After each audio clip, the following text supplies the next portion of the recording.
என்னக்கா ரொம்ப சந்தோஷமா இருக்கீங்க போல இருக்கே. நான் எப்பவுமே அப்படிதானே இருக்கேன். புதுசா கேக்குற?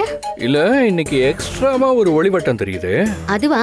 அதான் சொன்னனே, ராஜசேகர் சாரோடைய நம்பிக்கையை காப்பாத்தி அவருடைய கனவை நினைவாக்க போறேன்ல, அதான் ஒளியா அவர் என் கூடவே இருப்பாரு.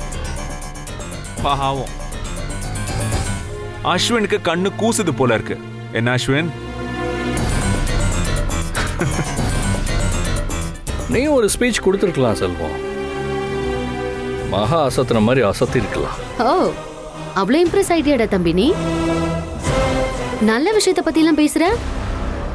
உனக்கு தான் நல்லதே ஆகாதே. பேசுனது அக்காவாச்சே.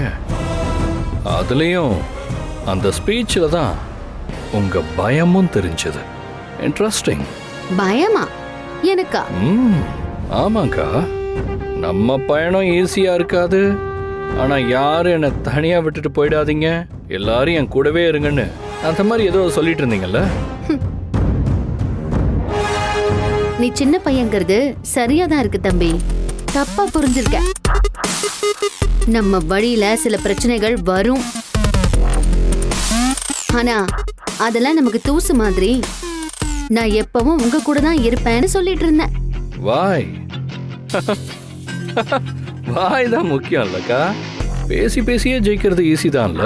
தம்பி, கொஞ்ச நேரத்துக்கு முன்னாடி நீ தானே சொன்ன எல்லாரும் கம்யூனிசம்னு பேசுறாங்க, யாரும் அதை செயல்படுத்தல, நீங்க தான் செயல்படுத்துவீங்கன்னு சொன்ன.